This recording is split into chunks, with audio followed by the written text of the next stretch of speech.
Laura McFarland. Thanks for stopping by Cross My Heart Ministry. Well, we are very excited here today at Cross My Heart because we're launching a new video series that we're excited to share with you. We're calling it Martha Monday. On Mondays, you can stay tuned and come back and check out the new videos that we're going to be posting that hopefully are of a very practical nature. If you are already a subscriber, you will get a notification each week when we post a new Martha Monday video. If you haven't yet subscribed, go ahead and click that subscribe button. Doesn't cost you anything, and it'll make sure you don't miss anything that we post in our new Martha Monday segment.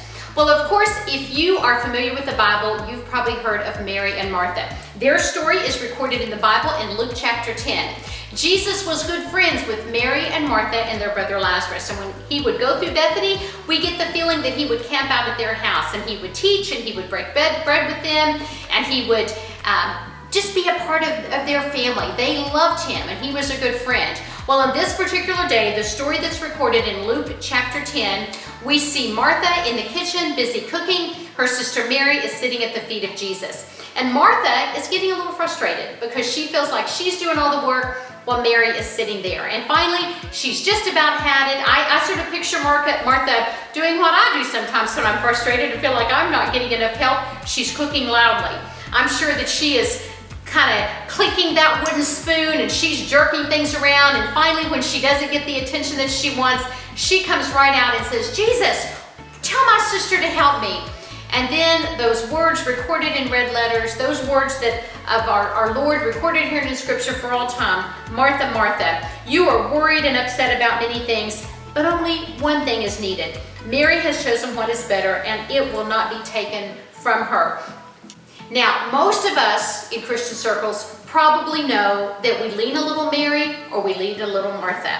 And we have used Mary and Martha to sort of create these extremes. We think about Martha as the one who is practical and worried about getting the meal on the table and getting the laundry done and doing all the practical things that are part of our job as women. And we go to the other extreme and we define Mary as the one who is peaceful and spiritual and sitting at the feet of Jesus. And we sort of created this Mary and Martha stereotype. In reality, I don't think any of us should be completely Mary or completely Martha. I think the most healthy place to live is right smack dab in the middle. We need to be women who are abiding in the Word of God and love the Word of God, but also be women who are engaged in doing their job. And I like to say you probably know you lean Martha if when you read that passage you think, did Martha get a little bit of a bad rap?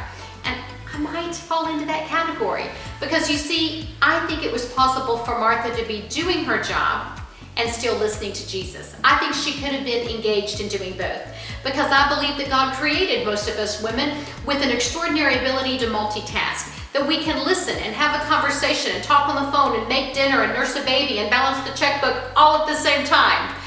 I don't think it was so much the fact that Martha was cooking the meal. I think it was the attitude that she copped while she was doing it and the criticism of her sister that prompted the rebuke from our Lord Jesus. Either way, we'll find out when we get to heaven. I'm adding that question to my long list. Aren't we all glad that one little scene from our life isn't carved out and recorded in scripture for women of all time to listen and learn from? I think there's some things that we can learn from Martha, and I think there's some things that we can learn about being a Mary. And so if you are a regular subscriber to our channel, you know that each week we post a teaching video. I'm teaching through this year the book of 2 Samuel. Next semester we're going to be teaching through the parables, looking at some scripture and some teaching from Jesus throughout the Synoptic Gospels. That's sort of our Mary segment, if you will, where we're sitting at the feet of Jesus. We're becoming women of the Word. We're gleaning truth from Scripture, and hopefully the Spirit of God is taking the Word of God and it's bringing about change in our lives, in our relationships, in the way we live to worship and bring glory to God.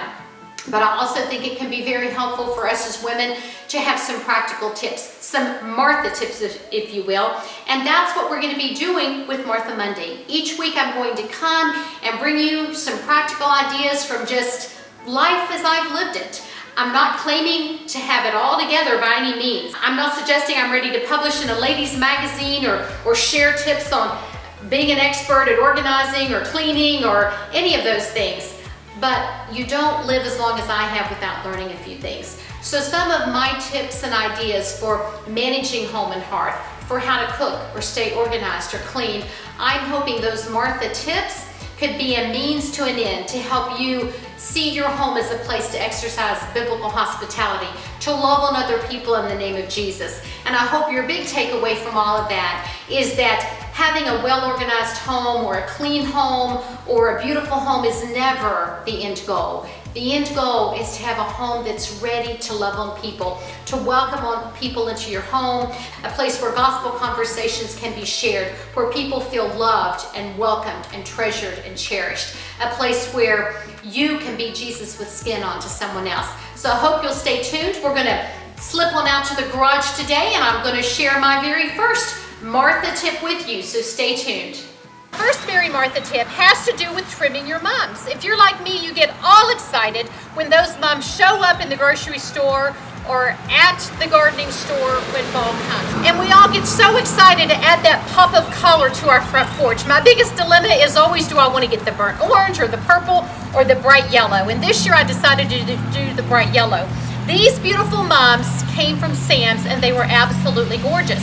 But you can see what has happened. After a while, the blooms fade, they start to die off, and in the past sometimes I've just sort of said, well, so much for those mums. I had the blooms and now they're gone and done with that, and I end up throwing them in the trash can. I'm really not a master gardener. I don't claim to know a lot about gardening, but I do know that if you want your flowers to keep blooming, you need to do what's called deadheading them. You need to pinch off those flowers and then they'll rebloom. When you've got this much to do, and you've got to do them all at once, I find it helpful to use a little pair of garden shears. And so you just clip those off, go through, and when there's so many, you just need to use a pair of shears to kind of get them all at once and shape them off. So as I just keep trimming away all of the dead blooms and shaping them up, you get the idea.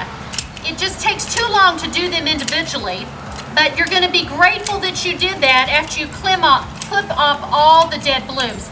I went ahead and did my other mum yesterday, so you can see what that looks like. All the green is there, and there's also some little baby buds that are waiting to pop out. So I'm hoping that by the time all of my children and grandchildren are back home for Thanksgiving, I'll have another pop of color to grace my front porch. I saved this one so you can begin to see how easy it is just to shape it off. Probably want to make sure your hedge trimmers are nice and sharp to make that easy, and just give it just a nice little haircut, clipping away all those blooms, all those dead blooms. And when you're finished, this is a very important step. You want to not only make sure that your plant is well watered, but I like to use Miracle Grow. It just takes about a tablespoon of this per gallon of water. This is a 2-gallon watering can, so I use just 2 tablespoons. Pour that in there, add the water, it's nice and mixed up, and that plant food is going to go a long way towards helping your plant bring forth another crop of blooms. Maybe in a future video before Thanksgiving, I'll let you see what mine looks like, and if the little haircut I gave my mums makes a big impact.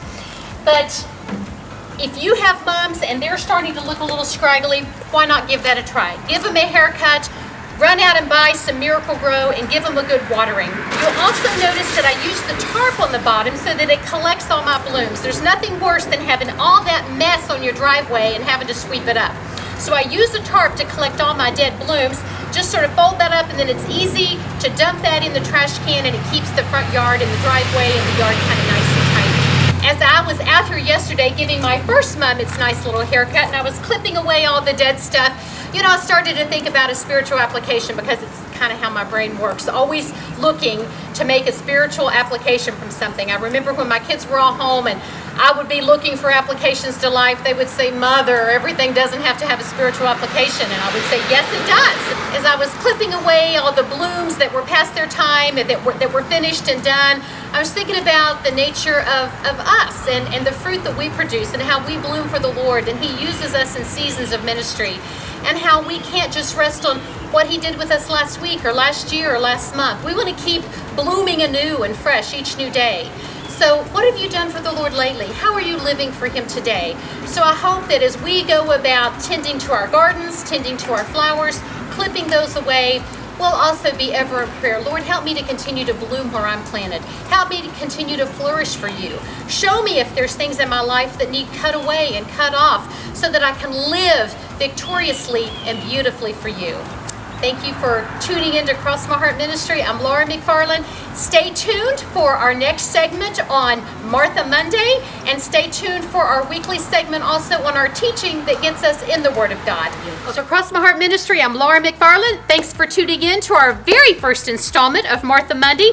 Please subscribe and stay tuned for future segments where we'll bring on Mondays some practical tips for you to manage home and hearth. And of course, we'll continue our weekly teaching and publishing through the book of 2 Samuel this fall, and then beginning in the parables next semester. We're so grateful for all of you who tune in, and especially those of you who subscribe. Have a blessed week. For Cross My Heart Ministry, I'm Laura McFarland.